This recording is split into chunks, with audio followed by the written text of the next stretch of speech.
what do you call it, modules of the course. I think I was so in bleh.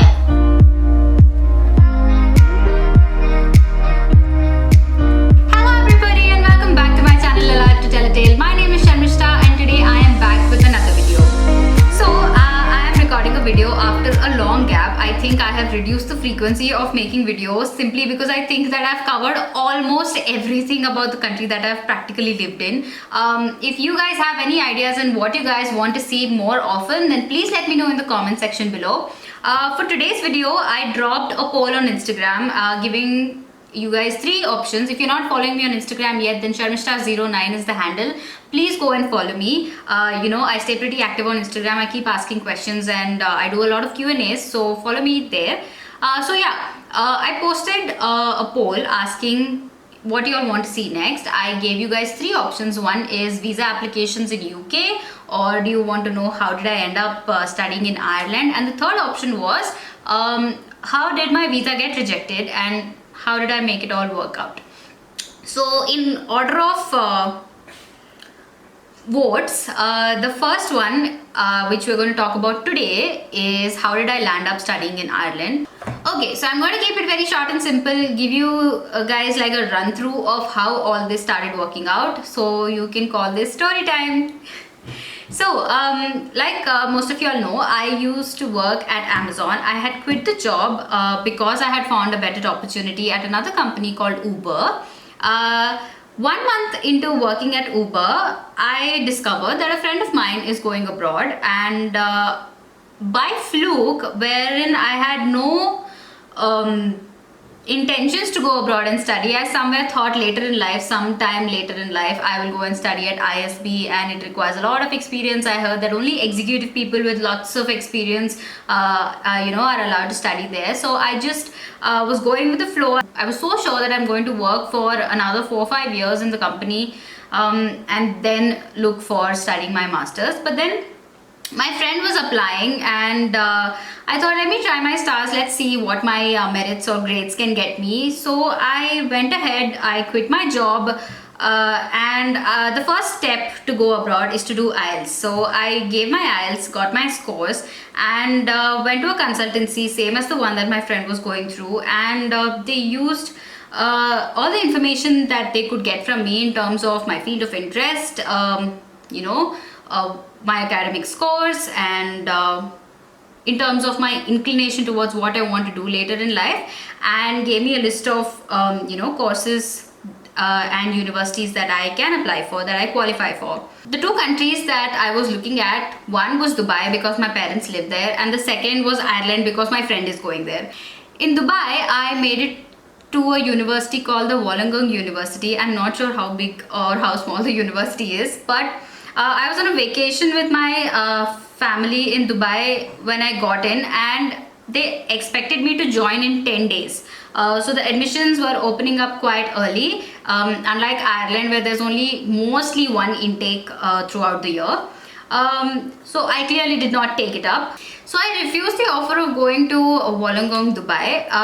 From Ireland, I had applied to just 2 universities. This is the mistake I keep telling people, that don't do this. Just don't apply for one course in one university and another course in another university. Just go all out there. Just apply to karna hai. There's not a big deal. Just apply for multiple universities and multiple courses. So what I did was applied for global brand management at Griffith University, and then for masters in marketing at UCD. So Griffith got back to me first with a conditional offer letter, and we were still waiting and hoping that UCD would get back. And I think my consultant had told me that their deadlines are almost closed, and you might not hear from them, but we'll still do it just in case. But I really insisted because I went through the website, the ranking of the university, the ranking of the course and the modules. I really felt like this is what I want to study. I keep telling all the students who come to me with queries that always go through the modules. You will get an idea of what you're going to study, what are you going to stick around with for 1 whole year. So it's very important you understand what you're signing up for. And I really liked what Masters in Marketing from UCD had to offer. To give you an example, just a couple of subjects, I think it was global brand reputation, omni-channel marketing, brand strategy, business strategy. And these are a few of the modules that I had gone through, and I felt like it's worth giving a try, even if the deadlines are closed. If they got back, or else I'll go with something else. And I think within 1 week of the application, they got back to me with an unconditional offer letter. Like, it was like, I pay the first half of the fee, like a portion of the fee, and then I can just start prepping to go for the application of the visa. So that is how I ended up in Ireland. All the research that you guys are doing today, where you guys are walking to a consultancy, getting information from there, then doing your own research through YouTube channels and through websites and what do you call it, blogs, and talking to people who are already there. I think when I was planning to go abroad, it wasn't actually a plan. I had no plans to go. I just wanted to see what I can get. And after I got the offer letter from UCD, that's when it started getting serious. That's when people started start buying into the idea that I would be actually going if everything goes well. Back then, I think when I was getting the admission, or I was in the process of application, there was hardly any information on the internet in terms of any real-time insight. It was more about what my consultant would tell me and what insights they know, and I'll have to simply believe it, because there was nobody sharing such information. More so because it was Ireland, because it was a little less popular back then. Now I think there are so many YouTube channels who talk about it, who talk about the studies there, the visa systems there, and things like that. So I think more than a conscious decision, it just happened. But I'm so glad it did, because if I would have not gone in for my masters that year, I don't think I would go for my masters in the middle of a pandemic. I wouldn't want to sit at home in a country abroad and study from home through my laptop, not being able to go and interact with people or study in class and get that in-class experience. I know that a lot of people have different kind of constraints in terms of, I have to go this year. There are so many things planned, and the pandemic cannot screw it. So that's the reason most of them are making that move and going there. But in my case, I don't think I would be able to be a happy student by doing that. So I'm glad, however it happened, though I didn't put in that much effort into understanding where should I go, what should I do, and things like that. I solely believed that I am going to a very good university. I solely believed in the ranking of the university. I could only hear people telling me that your grades have gotten you into one of the world's most reputed universities. The year that I stepped into the university, that year UCD Masters in Marketing was ranked 15th in the world, and I couldn't be more obliged to be a part of those 150 students who were chosen, who had applied and were chosen among so many others. So I think, guys, everybody who is at the verge of going now, be very clear about what your priorities are. If you are someone who does not want to miss out on the in-class experience and going to the university and things like that, and if you are in double thoughts of should I go this year or should I wait, should I let the situation calm down and go next year, then please, if there's no gunpoint on your head, then go ahead and wait. Or if you guys are under any time constraints, then I think it's okay to sacrifice that 1 year, sit at home in Ireland and study, and then be open to the exposure that the country can give you, if not the university. One more important thing that I'd like to clarify in this video is, a few days back when I did a Q&A on Instagram, somebody asked me that if given a chance, would you go back to Ireland? And I said that no, I wouldn't, because I do not want to fall in the trap of their visa systems again. And so many people got back to me with that answer, asking, can you please, in my DMs, asking, can you please explain the trap? Can you please elaborate on what you mean by the trap? So I'd like to take this opportunity and clarify it to you guys why I believe that it's a trap. So if given an opportunity, so by now I'm sure you understood that me going to Ireland wasn't a conscious decision, wasn't a well-researched decision in terms of the availability of information online.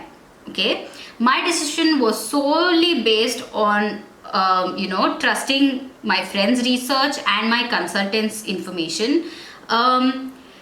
It was really helpful for me in the way where I hold a very prestigious certificate in my hand today. So if I'm asked to go back to UCD again, I would. But if I'm asked to go back to Ireland again, I wouldn't. And this is majorly because I have different ambitions and goals in life, because of which Ireland did not suit me. So their visa system seems like a trap. Everybody goes abroad and makes this huge decision of leaving their country and going and studying abroad with the headspace of settling there. And I feel that for somebody who has pursued my course, it's just so difficult for them to settle there. I think even someone with a critical skill, if they are facing difficulties, then somebody with a general skill has to go through a lot to settle there. And I think that in terms of luck, I think luck plays a big role. There are a lot of people who are settling there. I'm never saying no. I'm not saying that everybody who's gone there on a general skill has come back. No, there are so many people who've settled there, but that's not the kind of life I'd want to live, where there is a sword hanging on my head all the time ki suddenly, somebody's not going to sponsor me and I have to come back. Places like Canada, nobody has to ever worry about having to return to their own country unless in some very, very rare situations. So that's what I meant by trap. For me, it's a trap. It possibly would not be a trap for you if your goals and ambitions are different in life. So I think all I can tell you is that you can learn from my mistakes. In today's day and age, I think the amount of information that is available about Ireland wasn't available back then. Maybe if I would have some Sharmishta talking about all these things in detail, I would have never gone there. So after I got the admission, then starts the visa application process, and that's where I think by now most of you all know that my visa had gotten rejected in the first go. Now, why did this happen? It was majorly a very, very silly reason and a lot of miscommunications and loops in the visa system. I will be talking about that in detail. Now is the time that I have to be talking about it, majorly because a lot of you guys are in that space where you all are applying for your visa and waiting for them to get back to you. So I think no better time than this. So stay tuned, wait for me to upload that video the next week. I promise it will come in next week. I'm not going to delay it any further. I'm going to up my frequency. If you guys can give me a hand, please drop in your ideas in the comment section below. That is all for today, guys. In case you like this video, don't forget to hit the like button, don't forget to hit the subscribe button, don't forget to hit the bell icon to get a notification every time I post a new video.